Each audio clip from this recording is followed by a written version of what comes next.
Hari Om. So, it's once again May 8th. Gurudev Jayanti is here.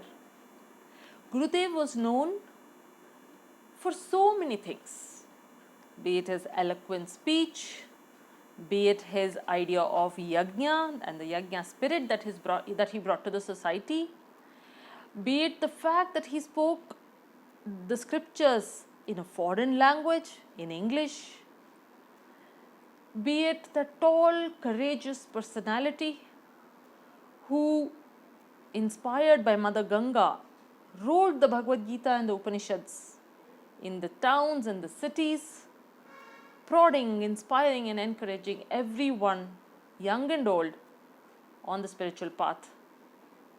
But when there is a Mahatma like that, Bhagwan does his own little naughtiness, and miracles happen through these Mahatmas. They never speak about the miracles. They don't intend to do a miracle. Everything that Bhagwan has planned for each one of us is a miracle indeed. And when we don't understand why something has happened, then we call it a miracle. Let us see one such incident which has been recorded in this beautiful publication of Chinmaya Mission. At every breath, a teaching. Indeed, every breath of Gurudev's must have been a teaching. I never met him when he was in that physical form, but I have never felt that he is away from me. Probably that's another miracle too. Well, this one that I will read out is called When Brahman Rides on Your Mind. One day, Kalidas received the news that Gurudev was in Delhi on his way to Uttarkashi. He immediately decided to go to Delhi and Uttarkashi as well. When he walked into Gurudev's residence in New Delhi, he requested Gurudev's permission to travel with him to Uttarkashi. Gurudev said, "Just for that I have brought you here." That day, he accompanied Gurudev as he attended to Chinmaya Mission business. After the business was concluded, Gurudev went on to a bhiksha. Kalidas was left high and dry, not knowing where to go. The local brahmachari took him to his residence and said, "Now, if you wait until tomorrow to go to Uttarkashi, the same thing could happen. There are only 2 cars going and both are full."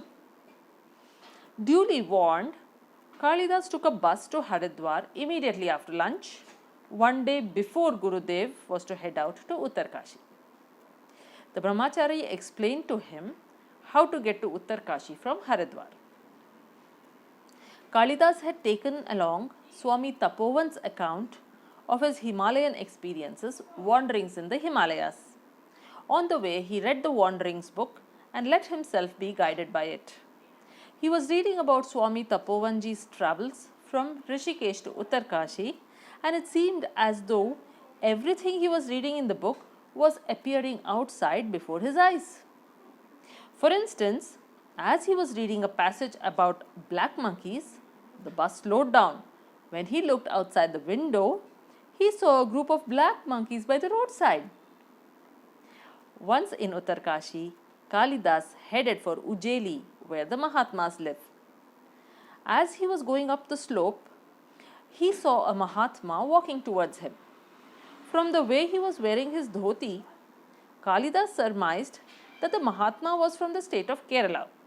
His face was serene, aglow with the luster of spirituality. Kalidas greeted him and asked, "Where is Tapovan Kuti?" in his mother tongue, Malayalam, the language spoken in Kerala. "Just enter that brick-colored gate," the Mahatma pointed, replying in the same tongue. When he entered Tapovan Kuti, he found a room with the door open.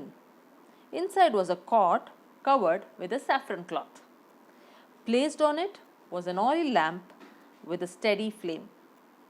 He sat down there and with no conscious volition was drawn into deep meditation. He was shaken out of his trance when the ashram caretakers arrived. "How did you come in here?" they asked. "You're not supposed to be entering here. This room is kept closed." "The door was wide open, so I entered," said Kalidas. Later, when Kalidas went into the satsang hall, he saw a picture of someone on the wall. He realized it was the same person he had just met on the slope, who had given him directions. He was informed that it was Swami Tapovan Maharaj. Next morning, Swami Govindagiri, a disciple of Swami Tapovanam, who had served and cared for his needs from the day Tapovanji arrived in the Himalayas until the end. He asked Kalidas to go and have darshan at the Saumya Kashisha temple. He instructed Kalidas to carry a vessel of Ganges water and some flowers and perform an abhisheka on the Shivalingam at the temple. As Kalidas neared the road, he saw a car approaching. Gurudev was in the front seat, waving out to him. "Hi Kali, you've already reached." Gurudev stepped out of the car and hugged him. Involuntarily, the Ganges water and the flowers fell at Gurudev's feet. The abhisheka intended for Saumya Kashisha had taken place at Gurudev's feet. Holding Kalidas tight, his beard tickling Kalidas's cheek, Gurudev started walking up the slope. Kalidas was choked with emotion and silent. "So, you've seen him?" asked Gurudev. "Yes, Swamiji." "That is why I sent you one day earlier," said Gurudev. "Swamiji, how could this happen?" asked Kalidas. "This happens," said Gurudev, "when Brahman rides on your mind." "In that case," said Kalidas, "after so many years, when everyone says that you also have had Mahasamadhi and have gone, will I be able to see you like I have seen him?" "Guaranteed," said Gurudev.